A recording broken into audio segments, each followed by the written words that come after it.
Hello students, कैसे हैं आप लोग। राष्ट्रीय आय समष्टि अर्थशास्त्र का सबसे ज़्यादा इम्पॉर्टेंट और एग्ज़ाम में सबसे ज़्यादा पूछे जाने वाला चैप्टर है। इस चैप्टर से न्यूमेरिकल क्वेश्चन, इस चैप्टर से long question, short question, MCQs आते हैं भर भर के। तो हमें राष्ट्रीय आय के कंप्लीट मीनिंग को, कंप्लीट कॉन्सेप्ट को समझना होगा। अगर राष्ट्रीय आय को समझना है तो राष्ट्रीय आय के मीनिंग के अंतर्गत कुछ शब्द ऐसे होते हैं, कुछ शब्दावलियाँ ऐसी हैं जैसे घरेलू आय हैं, विदेशी आय हैं, साधन लागत होता है। इन सभी शब्दों की मीनिंग भी समझना जरूरी है, क्योंकि इन्हीं सभी चीज़ों से मिलके, इन्हीं अवधारणाओं के साथ राष्ट्रीय आय की मीनिंग कंप्लीट होती है। तो जब तक हम राष्ट्रीय आय से रिलेटेड मूलभूत अवधारणा जिसको बोलते हैं, और आज के इस लेक्चर का टॉपिक भी यही हमारा है, राष्ट्रीय आय की मूलभूत अवधारणाएं, जो कि राष्ट्रीय आय चैप्टर का पहला लेक्चर है, जिसमें हम राष्ट्रीय आय से संबंधित सभी ऐसे शब्दों के बारे में पढ़ेंगे जो कि बहुत ही ज़्यादा जरूरी है। लेकिन उससे पहले हमें जानना पड़ेगा कि राष्ट्रीय आय होता क्या है राष्ट्रीय आय। राष्ट्रीय आय का अगर हम संधि विच्छेद करते हैं, राष्ट्रीय आय का संधि विच्छेद होता है राष्ट्र की आय, राष्ट्र धन आय, मतलब होता है किसी एक राष्ट्र की आय। अब बात ये होती है राष्ट्र की आय का मतलब क्या हुआ भाई। राष्ट्र कोई आदमी थोड़ना है, राष्ट्र आदमियों का समूह है, नागरिकों का समूह है। तो नागरिकों की आयों का योग राष्ट्रीय आय होता है। एक देश में, एक राष्ट्र के अंतर्गत जितने भी लोग रहते हैं, हम, आप और भी सारे बिजनेसमैन होते हैं, अमीर गरीब तमाम, प्रोड्यूसर हो गए, इन सभी की आयों का योग किया जाता है और सबकी आय योग करके ही राष्ट्रीय आय बनता है। तो राष्ट्रीय आय का मतलब होता है राष्ट्र में रहने वाले सभी लोगों की आय।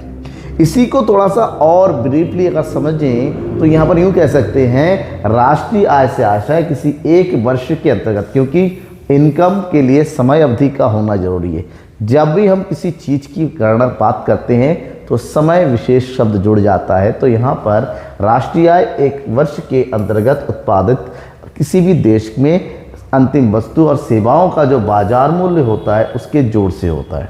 मतलब यहाँ पर आवास लिखा हुआ है, सॉरी फॉर दिस वन, अथवा किसी भी देश में सभी नागरिकों के द्वारा जो इस देश में रहे, अब जो अंतिम वस्तु और सेवाओं का उत्पादन करते हैं ना, उसके बाजार मूल्य का एक। तो ये उत्पादन की दृष्टि से, क्योंकि हमने आय के चक्रीय प्रभाव में पढ़ा कि उत्पादन, आय और व्यय तीनों का ही सर्कुलर, तीनों ही उत्पादन आय का एक क्या है, फेस है, जिसके द्वारा चक्रीय प्रभाव बनता है और तीनों आपस में बराबर होते हैं और सर्कुलेट होते हैं। तो यहाँ पर जब उत्पादन की दृष्टि से हम राष्ट्रीय आय की बात करेंगे, किसी देश में नागरिकों के द्वारा उत्पादित सभी अंतिम वस्तु और सेवाओं के बाजार मूल्य के योग राष्ट्रीय आय होता है। या फिर उसको आय की दृष्टि से कहें कि एक देश में निवासित सभी सामान्य नागरिकों के द्वारा घरेलू क्षेत्र के अंतर्गत सभी साधन आयों तथा विदेशों से प्राप्त शुद्ध साधन आयों के जोड़ को राष्ट्रीय आय कहते हैं। यहाँ पर भी ध्यान में रखना है, ये जब भी होता है एक लेखांकन वर्ष, एक लेखांकन वर्ष, लेखांकन का वर्ष को इकोनॉमिक्स की भाषा में बोला जाता है वित्तीय वर्ष, वित्तीय वर्ष। और भारत की नज़रों में जो वित्तीय वर्ष है वो क्या है, 1 अप्रैल से लेके 31 मार्च का जो समय है, जो कि 12 माह का समय होता है, इसी को हम भारत का लेखांकन वर्ष या वित्तीय वर्ष के नाम से जानते हैं। ठीक है, तो यहाँ पर राष्ट्रीय आय की जब मैंने बात किया तो देखिए कुछ शब्द है जिसको मैंने डार्क किया हुआ है, जैसे सामान्य नागरिक किसे कहते हैं, घरेलू क्षेत्र क्या होता है, साधन आय किसे कहते हैं, विदेशों से प्राप्त शुद्ध साधन आय भला ये क्या चीज़ है। इन सभी प्रमुख शब्दों के बारे में पहले जानना होगा। इन सभी चीज़ों के बारे में जानने के बाद ही राष्ट्रीय आय का कंप्लीट कॉन्सेप्ट बेटा हम समझ सकते हैं। तो यहाँ पर शुरुआत करेंगे एक एक चीज़ की। सबसे पहले हमें पढ़ना है कि घरेलू क्षेत्र किसे कहते हैं, डोमेस्टिक टेरिटरी। देखिए घरेलू क्षेत्र की जब बात करते हैं मतलब घर का क्षेत्र, तो घरेलू क्षेत्र का मतलब होता है, नॉर्मली जब भी हम घरेलू क्षेत्र की बात करते हैं, कुछ लोग कहते हैं कि वो एरिया जहाँ पर इलेक्शन होता है, यानी कि पॉलिटिकल एरिया, राजनीतिक क्षेत्र। तो ध्यान में रखना, राजनीतिक क्षेत्र हुआ वो अलग है। यहाँ पर हम आर्थिक क्षेत्र की बात करते हैं। आर्थिक क्षेत्र वो क्षेत्र होता है जहाँ पर हम अपनी समस्त आर्थिक गतिविधियों को पूरा करते हैं, कमाई के साधन, व्यय के साधन, ये सब चीज़ जहाँ ये सब एक्टिविटी करते हैं वो आर्थिक क्षेत्र होता है। तो राजनीतिक क्षेत्र और घरेलू क्षेत्र का कॉन्सेप्ट थोड़ा सा अलग हो जाता है। यहाँ पर वह क्षेत्र जिसके अंतर्गत देश का राजनीतिक एवं आर्थिक क्रियाएं संपन्न की, मतलब यहाँ पर दोनों का वह क्षेत्र जो राजनीतिक के लिए एक पॉलिटिकल बाउंड्री होता है, देश का जो पॉलिटिकल एरिया होता है, जबकि आर्थिक क्रियाएं मतलब देश का जो अर्थ होता है यहाँ पर संपन्न की जाती है। घरेलू क्षेत्र कहते हैं। घरेलू क्षेत्र की अवधारणा देश की भौगोलिक सीमाओं से विचार के अलग होती है। इसके अंतर्गत प्रमुख क्षेत्र ये है।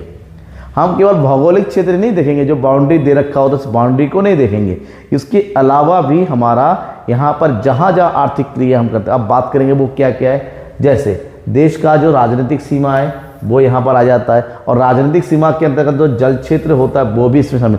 नॉर्मली किसी भी देश का जो 12 नॉटिकल माइल एरिया जो होता है समुद्र के आसपास का, जैसे हमारे देश की ये बाउंड्री है, दक्षिण का एरिया है, और यहाँ पर 12 नॉटिकल माइल तक का एरिया, ये हमारा भौगोलिक स्थिति है, ये हमारा पॉलिटिकल बाउंड्री है। जबकि ये जो जल क्षेत्र भी हमारे देश के अंदर, यहाँ पर हम लोग जो है क्या करते हैं, मछली पकड़ते हैं, माइनिंग का काम करते हैं, टूरिस्ट है, बहुत सारे दूसरे की एक्टिविटी करते हैं समुद्र के अंदर, तो ये भी देश के घरेलू क्षेत्र के अंतर्गत गिना जाता है। देश के सामान्य नागरिकों के द्वारा विभिन्न देशों के बीच संचालित जल जहाज या फिर वायु जहाज, मतलब हवाई में उड़ते हैं, तो हमारे देश के नागरिक अगर उड़ा रहे हमारे देश का होता है, तो जहाँ जहाँ वो वायुयान जाएगा वो क्षेत्र भी हमारे देश का होगा। इवन किसी दूसरे देश की एयरपोर्ट पे अगर हमारे देश का कोई शिप खड़ा है, मतलब वो हवाई जहाज खड़ा है, एरोप्लेन खड़ा है, तो उस एरिया तब तक जब तक हमारा एरोप्लेन वहाँ है वो हमारे देश का डोमेस्टिक टेरिटरी के अंदर गिना जाएगा। महासागरों में मछुआरे के जहाज होते हैं, तेल गैस के अन्वेषण होता है, उत्पादन के लिए लगाए गए जो क्षेत्र होते हैं, भले ही वो इंटरनेशनल बाउंड्री में हो तब भी उसको डोमेस्टिक टेरिटरी के अंदर ही गिना जाता है, क्योंकि वहाँ पर जो चीज़ें होती हैं एक्टिविटी हमारे देश के घरेलू सीमा के अंतर्गत ही शामिल करेंगे, हमारे देश के लिए होता है। इसके अलावा जो दूसरे देशों में हमारा जो एम्बेसीज होता है या फिर जो वाणिज्यिक दूसरा ऑफिस होता है, जो हमारा सैन्य शिविर होता है, जो सैनिकों के अड्डे होते हैं, मिलिट्री बेस होता है, वो भी देश के डोमेस्टिक टेरिटरी, क्योंकि उस एरिया में भी देश के लिए ही काम होता है। मतलब जहाँ जहाँ देश के लिए, देश के हित के लिए आर्थिक क्रियाएं संपन्न की जाती है, उस एरिया को देश का घरेलू क्षेत्र कहा जाता है। इसलिए कहते हैं ये केवल बाउंड्री के अंदर सीमित नहीं होता, इसके अलावा भी इतर भी होता है, तो इस पूरे क्षेत्र को घरेलू क्षेत्र के नाम से जानते हैं। अब दूसरा वर्ड है सामान्य निवासी। हमने घरेलू क्षेत्र के अंतर्गत सामान्य निवासियों की तरफ, ये सामान्य निवासी, एक तो निवासी समझ में आ गया जो रहते हो, तो सामान्य निवासी का मतलब देखिए, सामान्य निवासी का कॉन्सेप्ट सिंपल है, एक देश में रहने वाले वो नागरिक जो उस देश के लिए काम करते हैं, उनका समस्त आर्थिक हित उस देश के लिए जुड़ा होता है, उसे हम सामान्य नागरिक कहते हैं। वो वहीं पर खाते हैं, वहीं पीते हैं, वहीं कमाते हैं, वहीं टैक्स भरते हैं, वहीं निवास करते हैं, तो वो सामान्य नागरिक होता है। और ये शॉर्ट टाइम के लिए नहीं होता है, कुछ लोग घूमते आ गए, ऐसा नहीं, वो वहीं पर रह के सारी एक्टिविटी कर रहे हो, लॉन्ग टर्म के लिए होना चाहिए। तो किसी देश के सामान्य निवासी भी होते हैं जो आम तौर पर उस देश में रहते हैं और उनका आर्थिक हित उस देश से जुड़ा होता है।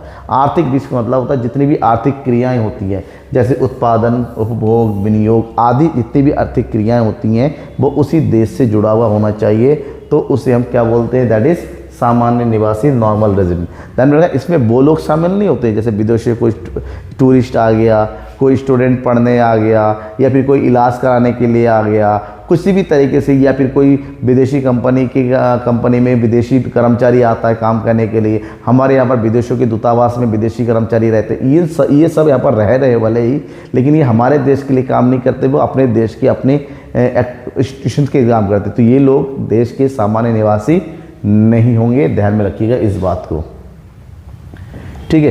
तो यहाँ पर दूसरी बात आता है मध्यवर्ती वस्तु या अंतिम वस्तु। ये भी राष्ट्रीय आय, मध्यवर्ती वस्तुओं को राष्ट्रीय आय में शामिल नहीं किया जाता है, ये मैंने इससे पहले वाले लेक्चर में बताया था, जबकि अंतिम वस्तुओं को राष्ट्रीय आय में शामिल किया जाता है। तो समझना ये पड़ेगा कि भाई मध्यवर्ती वस्तुएं किसे कहते हैं, इसको इंग्लिश में बोलते हैं इंटरमीडिएट गुड्स या इंटरमीडिएट कंजप्शंस।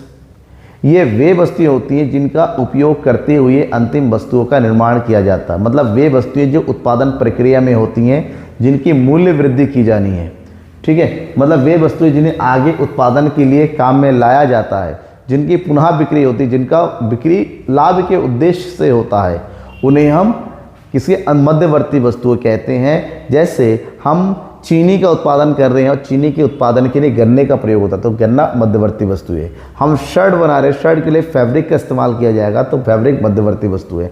बिस्किट बना रहे हैं तो गेहूं आटे का प्रयोग किया जाएगा, तो आटा यहाँ पर मध्यवर्ती वस्तु है।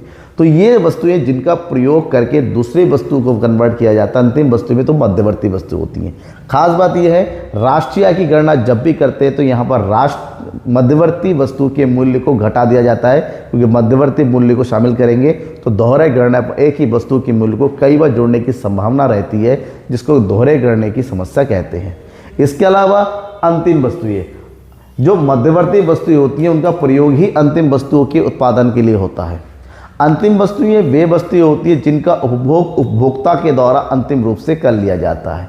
ये वस्तुएं होती है जिससे उपभोक्ता की आवश्यकता की पूर्ति होती है। हमें खाना खाना है, हमने बिस्किट खरीद लिया, हमने फल खरीद लिया, हमने कोई दूसरा मतलब खा लिया, उपभोग कर लिया, अंतिम वस्तु होता। ये जो कपड़े हमने पहने हुए है ये अंतिम वस्तु है। ये जो बोर्ड है अंतिम वस्तु है। मतलब वो चीज़ जिसका डायरेक्टली उपभोक्ता अपने प्रयोग के लिए प्रयोग करता है उसे अंतिम वस्तु है, जो द्वारा रिसेल के लिए नहीं होता है। भैया मैंने ये बेचने के लिए नहीं खरीदा है, ठीक है, इसका मैं अपने ज़रूरतों को पूरा करने के लिए यूज़ कर रहा हूँ, तो मैं उपभोक्ता हूँ, मैं प्रयोग कर रहा हूँ। भले मैं कमाने के लिए प्रयोग, लेकिन मैं अपने लिए तो प्रयोग कर रहा हूँ ना। तो ये ऐसी वस्तुएं जिनका उपभोक्ता प्रयोग करता है उसको अंतिम वस्तुएं कहते हैं, और अंतिम वस्तु को ही राष्ट्रीय आय की गणना में शामिल किया जाता है। इसके अलावा नेक्स्ट है साधन आय, फैक्टर इनकम।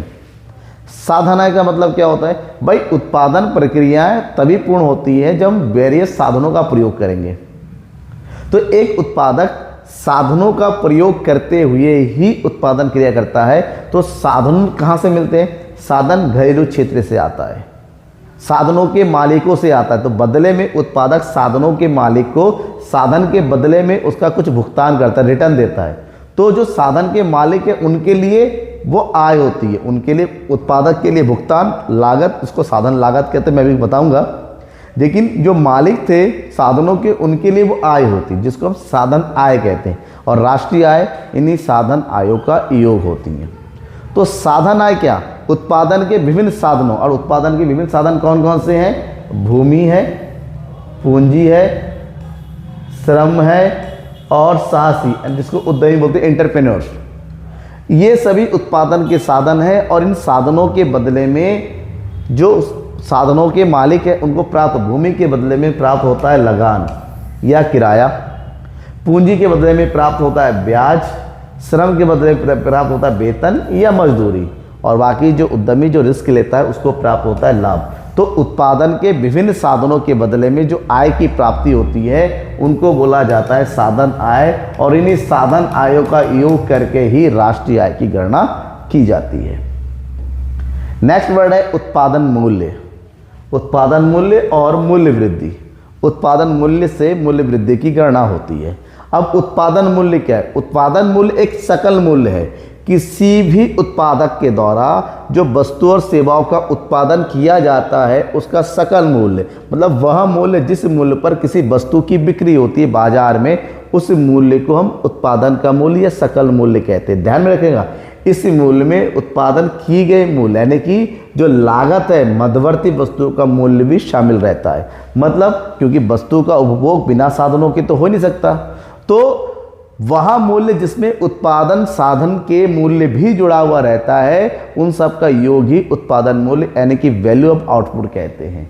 उत्पादन इकाई कच्चे माल तथा साधन सेवाओं का उत्पादन करने के लिए प्रयोग करती हैं, और इनके माध्यम से विभिन्न प्रकार की वस्तु और सेवाओं का उत्पादन किया जाता है। तो इन सभी चीज़ों के लिए जो भी मौद्रिक मूल्य प्रयोग किया जाता है उन सब का योग उत्पादन का मूल्य कहलाता है।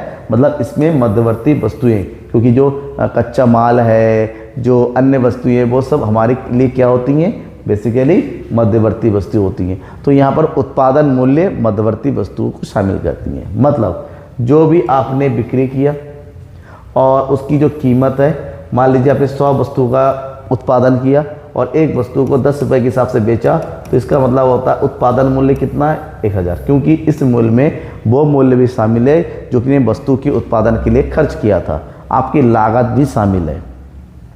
या फिर दूसरा तरीका, उत्पादन का मूल्य मतलब किसी वस्तु को जितने में बेचा और बेचने के बाद आपके पास जो माल बचा, जिसको बोलते हैं स्टॉक में परिवर्तन यानी कि भंडार में परिवर्तन, इन दोनों का योग कर देते हैं, क्योंकि बिकने के बाद कुछ बचा हुआ रहता है, इन दोनों को जोड़ देंगे तब जाके बनता है उत्पादन का मूल्य। तो ये तो हो गया सकल मूल्य। उत्पादन के मूल्य से हमें मिलता है मूल्य वृद्धि, और एक्चुअली में राष्ट्रीय आय में मूल्य वृद्धि को शामिल किया जाता है, उत्पादन के मूल्य को नहीं। उत्पादन के मूल्य में से अगर हमने मध्यवर्ती वस्तुओं के मूल्य को, यानी कि हमारी जो लागत है, उत्पादन की लागत, उत्पादन के मूल्य में से उत्पादन की लागत को घटाने के बाद जो शुद्ध मूल्य बचता है उसको बोलते हैं हम मूल्य वृद्धि, और इसको इंग्लिश में बोला जाता है वैल्यू एडेड। कि वास्तव में हमने 1000 रुपये का सामान बेचा जिसके लिए हमने 800 रुपये खर्च किए थे, तो एक्चुअली में हमें 200 रुपये की प्राप्ति हुई। यही 200 रुपये की प्राप्ति हमने उत्पादन किया है। 800 रुपये तो पहले से ही था, हमने क्या किया, हमने केवल उसके रूप में परिवर्तन, जैसा भी हो हमने 200। जैसे एक लकड़ी का टुकड़ा है, हमने लकड़ी के टुकड़े को ख़रीदा 1000 रुपये में, और 1000 रुपये लेके हम अपने दुकान पे लेके गए, अपने जो है वर्कशॉप में लेके गए। वर्कशॉप में इसको काटा पीटा और बाद में एक बढ़िया सा चेयर बना दिया, और चेयर बनने के बाद इस लकड़ी के चेयर के ऊपर हमने MRP लिख दिया भाई 2500। भाई 1000 की लकड़ी थी, हमने मेहनत लगाया, दूसरा सामान लगाया और 1000 रुपये में बेच रहे हैं। इसका मतलब होता है 1000 की लकड़ी से 2500 माल, हमने 1500 रुपये कमाया। यही हमारा क्या है, मूल्य वृद्धि है। 2500 रुपये नहीं, 1500 रुपये, जो अपने एक्चुअली में उसकी मूल्य में वृद्धि की, क्योंकि 1000 रुपये तो आपने उसको दिया जिसका लकड़ी था। नेक्स्ट है साधन लागत, बाजार कीमत और साधन लागत। पहले पढ़ दो भाई साधन लागत की, साधन फैक्टर कॉस्ट। अभी मैंने साधन आय के बारे में बताया। साधन आय किसके लिए, जो साधनों के मालिक होते हैं। उत्पादक के लिए उन साधनों के बदले में किया गया भुगतान साधन लागत होता है। किसी भी वस्तु के उत्पादन के लिए साधनों की आवश्यकता होती है, तो उत्पादन के जो भी साधन होते हैं उन साधनों पर आप जो व्यय करेंगे ना उत्पादक के लिए, उसी को साधन, और उसी साधन लागत पर ही वस्तु का मूल्य निर्धारित होता है। मतलब क्या, उत्पादक द्वारा किसी वस्तु या सेवा के उत्पादन के लिए उपयोग किए गए साधनों पर किया गया व्यय साधन लागत कहलाता है। इन साधन लागत इसलिए कहा जाता है क्योंकि उत्पादन के साधनों की जो आय है वही उत्पादन इकाई की लागत होती है। ठीक है, जैसे भूमि को लगान देना पड़ता है, पूंजी को ब्याज देना पड़ता है, श्रमिकों को वेतन या मजदूरी देनी होती है, और जो उद्यम होता है उसको लाभ, तो इन सभी को भुगतान उत्पादक के द्वारा किया जाता है। तो इसको उत्पादक का लागत कहलाता है, जिसको साधन लागत कहते हैं। और राष्ट्रीय आय की गणना साधन लागत पर भी होती है। और बाजार कीमत क्या है, बाजार कीमत वो वास्तविक कीमत है जो बाजार में किसी वस्तु और सेवाओं की बिक्री होती है। आपने देखा होगा बाजार में किसी वस्तु के मूल्य पर MRP लिखा होता है, मैक्सिमम रिटेल प्राइस, और उस वस्तु को उसी पर बेचा जाता है। तो ये बाजार मूल्य, यानी कि वास्तव में जिस मूल्य पर बाजार में वस्तुओं को बेचा जाता है वो बाजार मूल्य होता है। और बाजार मूल्य में हमेशा शुद्ध अप्रत्यक्ष कर जुड़ा रहता है, जिसको इंग्लिश में बोलते हैं नेट इनडायरेक्ट टैक्स, और शॉर्टकट में बोला जाता है NIT। अब ये शुद्ध अप्रत्यक्ष कर क्या होता है, क्योंकि हर एक वस्तु और सेवा के ऊपर सरकार के द्वारा टैक्स लगाया जाता है, और किसी किसी वस्तु के ऊपर सरकार के द्वारा छूट भी दी जाती है। तो सरकार के द्वारा वस्तुओं के उत्पादन पर दी गई छूट उसको बोलते हैं सब्सिडी। ठीक है, आर्थिक सहायता। लेकिन सरकार हर एक वस्तु और सेवा पर टैक्स लगाती है, जिसको बोलते हैं अप्रत्यक्ष कर। तो शुद्ध अप्रत्यक्ष कर जो है, अप्रत्यक्ष कर और आर्थिक सहायता के बीच का अंतर होता है। और यहाँ पर इन दोनों को समझना पड़ेगा कि अप्रत्यक्ष कर क्या है और आर्थिक सहायता किसे कहते हैं। अप्रत्यक्ष कर सरकार द्वारा वस्तु के उत्पादन या विक्रय या आयात पर जो उत्पादन शुल्क लगाया जाता है, या विक्रय कर लगाया जाता है, या सीमा शुल्क लगाया जाता है, जो कि GST के नाम से भी जाना जाता है, गुड्स एंड सर्विस टैक्स। इन सभी टैक्स को अप्रत्यक्ष कर के करता है। और अप्रत्यक्ष कर की सबसे खास बात, ये वस्तु के वास्तविक मूल्य यानी कि जो फैक्टर कॉस्ट होता है उस पर लगाया जाता है इनडायरेक्ट टैक्स, तब जाके ये मार्केट प्राइस बनता है। मान लीजिए किसी वस्तु का उत्पादन 100 रुपये में हुआ, उसको 100 रुपये में बेचना चाहिए, तो सरकार ने इसके ऊपर 20% का टैक्स लगा दिया। अब 20 रुपये जुड़ गया, यानी कि बाजार में इसको कितने में बेचा जाएगा, क्योंकि टैक्स तो उत्पादक अपने जेब से नहीं भरेगा ना, वो बाजार में खरीदारों से वसूलेगा। तो 100 रुपये का उत्पादन मूल्य, 20 रुपये का टैक्स, वस्तु का मूल्य कितना हो गया, 120। इसका मतलब होता है अप्रत्यक्ष कर हमेशा वस्तु के मूल्य को बढ़ाता है। जबकि आर्थिक सहायता, कुछ वस्तुएं ऐसी होती हैं जिसका मूल्य सरकार के द्वारा वास्तव में कम रखना सरकार चाहती है इसका मूल्य बाजार में कम हो, तो अप्रत्यक्ष कर के ऊपर सरकार उस वस्तु के मूल्य को कम करना चाहती है, इसलिए इस उत्पादकों को कुछ मुआवजा दिया जाता है, कुछ आर्थिक सहायता दी जाती है ताकि वो वस्तु के वास्तविक मूल्य को कम करे। तो यहाँ पर इसको हम क्या बोलते हैं, आर्थिक सहायता या सब्सिडी कहते हैं। मान लीजिए सरकार ने कहा 120 रुपये है, हम आपको 5% की छूट देते हैं, तो 120 में से 100 रुपये 5% 5 रुपये की छूट हो जाएगी, तो वास्तव में उसको अब कितने बेचा जाएगा, 115 रुपये में बेचा जाएगा। तो यहाँ पर 20 रुपये में 5 रुपये की छूट हो गई, तो वास्तव में टैक्स कितना लग रहा है, 15। तो छूट के बाद जो टैक्स में कमी होती है उसको हम शुद्ध अप्रत्यक्ष कर के नाम से जानते हैं। दैट इज निवल अप्रत्यक्ष कर, शॉर्टकट में बोलते हैं NIT, नेट इनडायरेक्ट टैक्स बराबर होता है अप्रत्यक्ष कर और माइनस आर्थिक सहायता। क्वेश्चन में कभी कभी दोनों दे रखे होते हैं, तो अप्रत्यक्ष कर में से आर्थिक सहायता को घटाने के बाद ही शुद्ध अप्रत्यक्ष कर कैलकुलेट होता है। उसके बाद शब्द है घरेलू आय तथा राष्ट्रीय आय, ये भी समझ लेना होगा। घरेलू आय और राष्ट्रीय आय किसे कहते हैं? देखिए, देश की घरेलू क्षेत्र के अंतर्गत उत्पादित सभी वस्तुओं और सेवाओं के मूल्य को, उसके योग को, यूं कहे देश की घरेलू सीमा के अर्जित जितनी भी आय होती है उन आयों के योग को घरेलू आय कहते हैं। ये ऐसी आय होती हैं जो वास्तव में देश में घरेलू क्षेत्र के अंतर्गत, किसके अंतर्गत, घरेलू क्षेत्र या कि डोमेस्टिक टेरिटरी के अंदर इनका प्रोडक्शन होता है, इसलिए इसको घरेलू आय के नाम से जाना जाता है। इसमें एक भी वो आय शामिल नहीं होती है जो विदेशों से प्राप्त होती है। यहाँ पर नेट उसी का मूल्य शामिल किया जाता है, तो देश की वास्तविक घरेलू सीमा के अंतर्गत उत्पादित होता है। मतलब इसमें देश में से विदेशों से प्राप्त शुद्ध साधन आय को शामिल नहीं करते हैं, जबकि राष्ट्रीय आय घरेलू आय से बड़ा है। मतलब राष्ट्रीय आय वह है जहां पर घरेलू क्षेत्र में उत्पादित आय और विदेशों से प्राप्त शुद्ध साधन आय को जोड़ा जाता है। तो यहाँ पर विदेशों से प्राप्त होने वाली आय को जोड़ के, तो जब हम यहाँ पर फार्मूला आता है राष्ट्रीय आय, जिसको बोलते हैं हम क्या चीज़, नेशनल इनकम बराबर जो घरेलू आय है, जिसको बोलते हैं हम डोमेस्टिक इनकम, इसमें जोड़ दिया जाता है विदेशों से शुद्ध साधन आय, शुद्ध साधन आय, जिसको बोलते हैं शॉर्टकट में NFIA।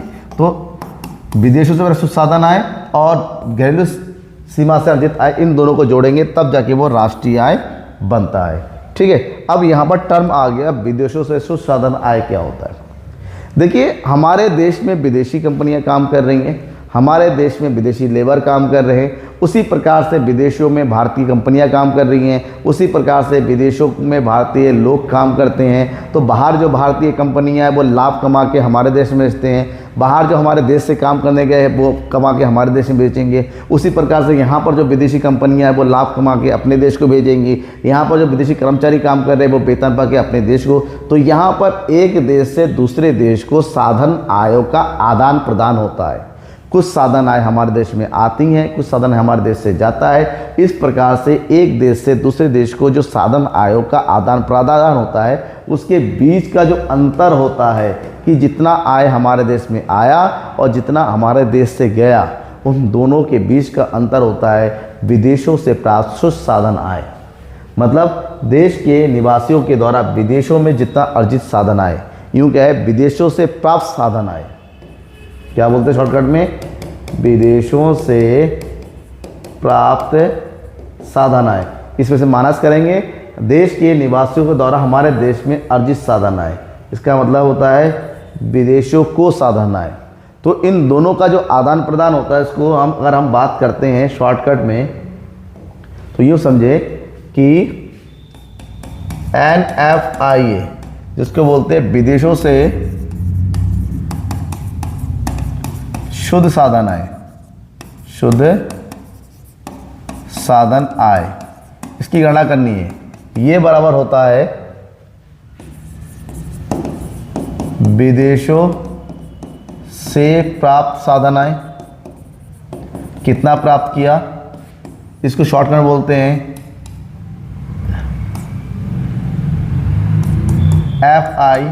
FA माइनस विदेशों को भुगतान साधन आय। That is FITA। तो फीफा माइनस फीटा होता है FIFA, that is factor income from abroad. Net factor income from NFIA होता है, ठीक है, कि जितना हमारे देश में आएगा विदेशों से, ये प्लस भी होता है, ये माइनस भी हो सकता है। अगर हमारे देश में पैसा ज़्यादा आ रहा है तो जाहिर सी बात है ये प्लस में आएगा, हम ज़्यादा भुगतान कर रहे हैं तो ये माइनस में होता। अब इसमें क्या क्या शामिल होता है वो भी समझिए। यहाँ पर हमारे देश में जो है एक देश के दूसरे जो कर्मचारी होती है शुद्ध क्षतिपूर्ति शामिल होती है। कर्मचारियों की शुद्ध क्षतिपूर्ति, संपत्ति तथा उद्यम से वृद्धि, और इसके अलावा विदेशी निवेश कंपनी की शुद्ध प्रतिधारित आय, यानी जो निवेश करते हैं, निवेश के बदले में उनको जो इंटरेस्ट वगैरह मिलता है, लाभ मिलता है, उन सबका अंतर इसमें शामिल होता है विदेशी। ठीक है, ये प्रमुख चीज़ें थी जो कि एक देश में राष्ट्रीय आय की गणना करने में ज़रूरी होती हैं। तो आपको ये कॉन्सेप्ट समझना है। तो कहीं पर भी कोई भी चीज़ अगर समझ में नहीं आया हो तो कमेंट बॉक्स में कमेंट करके ज़रूर बताइएगा, मैं दोबारा समझाने की कोशिश करूँगा। मैं नहीं चाहता आपके मन में कोई डाउट हो, लेकिन डाउट तभी पूरा वो जो आपका दूर होगा जब आप मुझसे पूछेंगे। अगर आपको अच्छा लगता है, मेरे क्लासेस अच्छे लगते हैं, क्लासेस के कॉन्सेप्ट समझ में आए, नोट्स अच्छे लग रहे हैं, तो लाइक तो जरूर कीजिएगा और शेयर जरूर कर दीजिएगा अपने दोस्तों के बीच में। सब्सक्राइब नहीं किया किसी ने अभी तक, सब्सक्राइब कर दो। इसके अलावा अगर आप एक्टिव है सोशल मीडिया में, आजकल के यूथ के तो भर के फॉलोअर होते हैं, तो मुझे भी ज़रा फॉलो कर लीजिएगा, तो आपको भी लेटेस्ट अपडेट वगैरह मिलते रहेंगे। तब तक के लिए थैंक यू एंड बाय।